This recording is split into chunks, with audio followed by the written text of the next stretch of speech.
नमस्कार, मी डॉक्टर शारदा त्र्यंबके। आज आपण एक महत्त्वाचा विषय घेऊन येणार आहोत। तो म्हणजे स्त्रियांमध्ये कोणकोणते हार्मोन असतात, त्याचे कार्य कोणते आणि ते कमी झाल्यानंतर स्त्रियांच्या शरीरावर काय परिणाम होतो। त्यामुळे माझ्या मैत्रिणींनो, तुम्ही जर हा व्हिडिओ पाहत असाल तर शेवटपर्यंत पहा आणि आपल्या शरीरामध्ये कोणते हार्मोन आहेत, त्यांचं कार्य काय आणि ते कमी झाल्यानंतर आपल्या शरीरावर काय परिणाम होतो हे आज ह्या व्हिडिओमध्ये तुम्हाला सांगण्याचा प्रयत्न करत आहे। आपल्या शरीरामध्ये किती हार्मोन असतात?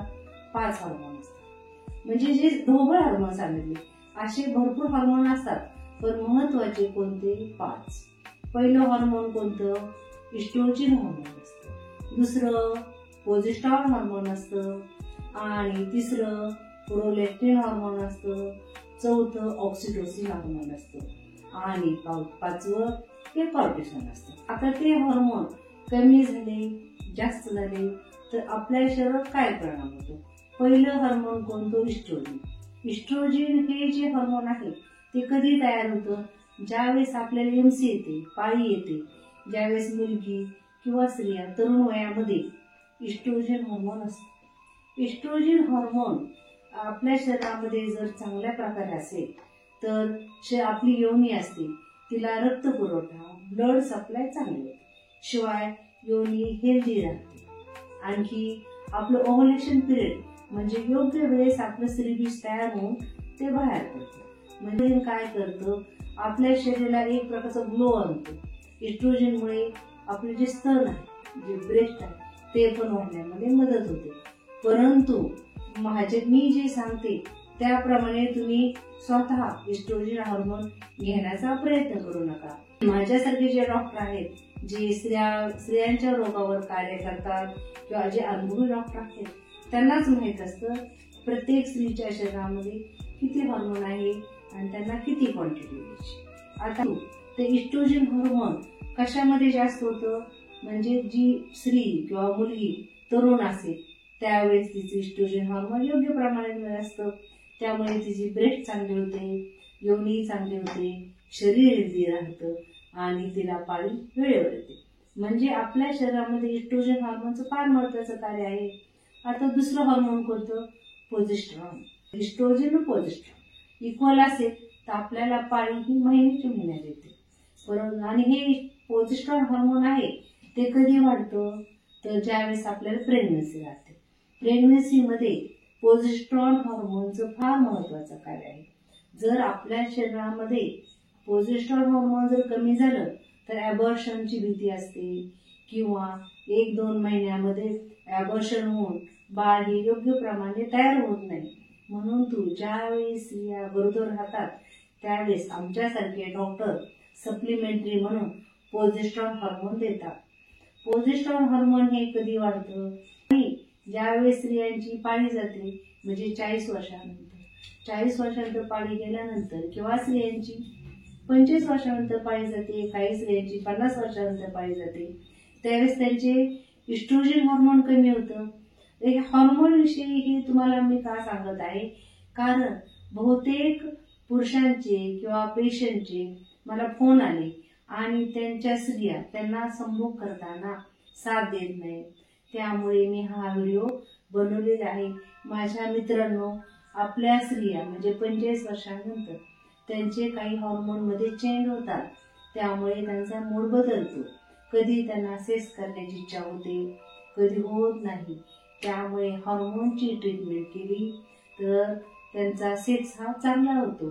म्हणजे जी वजन आहे, जी योनी आहे ती ड्राय होते हार्मोन कमी झाल्यामुळे।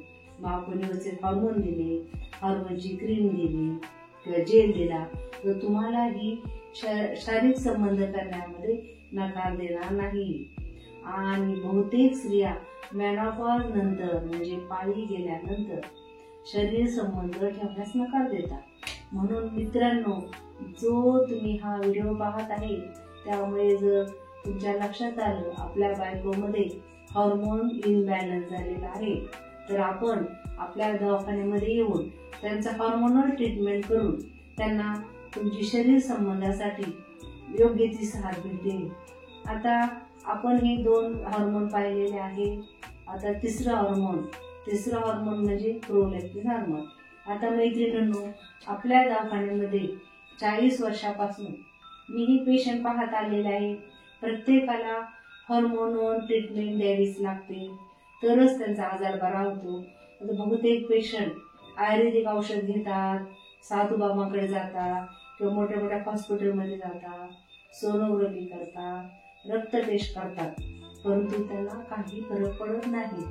तर विशिष्ट प्रकारे जर आपण ट्रीटमेंट केली, त्यांचे हार्मोन चांगले होतात, त्यांचं ब्रेस्ट स्तन वाढण्यामध्ये मदत होते, स्त्रियांचे चांगल्या मूडमध्ये राहतात. त्यामुळे हे जे 2 हार्मोन आहेत, इस्ट्रोजन, प्रोजेस्टेरॉन, योग्य असेल तर स्त्री ही चांगली राहते.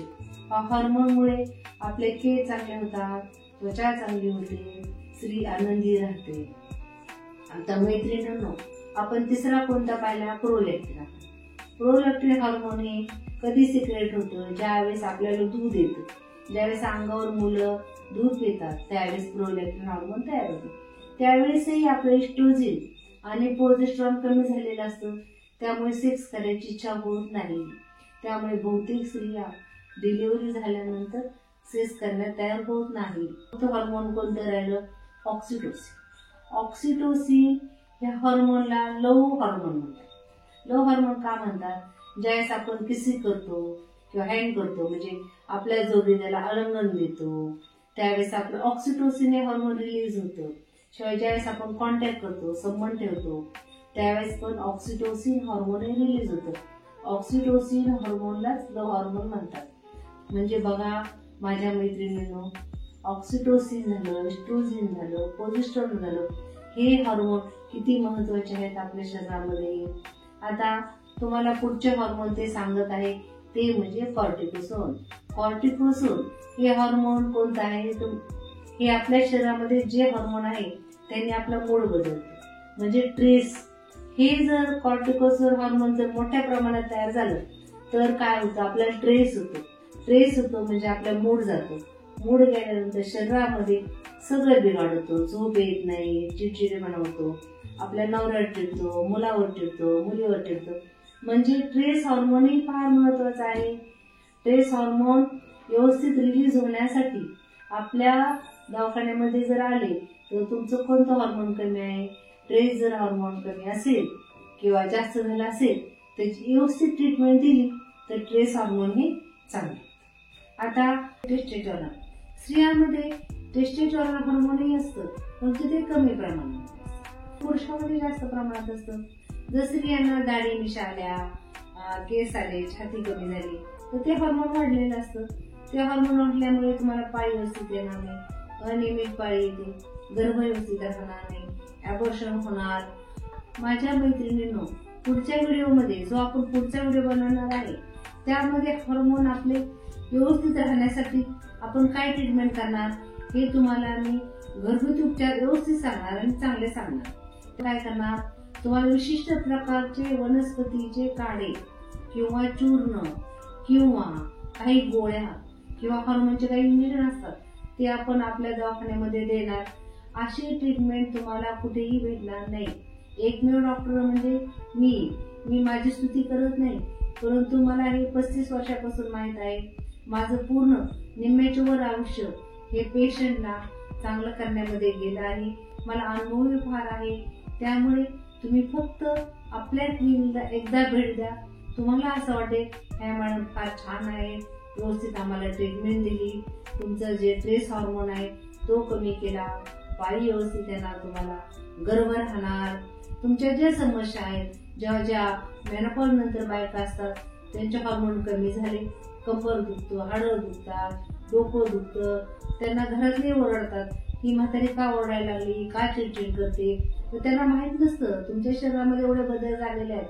आणि मेनोपॉज नंतर आपलं जे वजन असते, जे योनी असतं ते ड्राय होतं, तिथे मध्ये कॉन्टॅक्ट केला आपल्या पोटामध्ये दुखतं.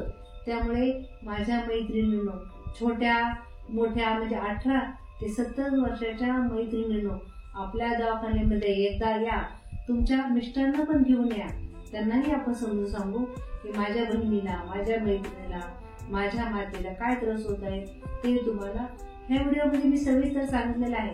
तर समक्ष जर मला भेटला मलाही आनंद वाटेल आणि हा माझा व्हिडिओ तुम्ही असंच पाहत राहिले तर मलाही असं वाटेल आपल्याकडे जे नॉलेज आहे ते तुम्हाला मी सांगेन. मला हा व्हिडिओ लवकर येत आहे त्यामुळे पुढचा व्हिडिओ मी 2-3 दिवसामध्ये टाकेन.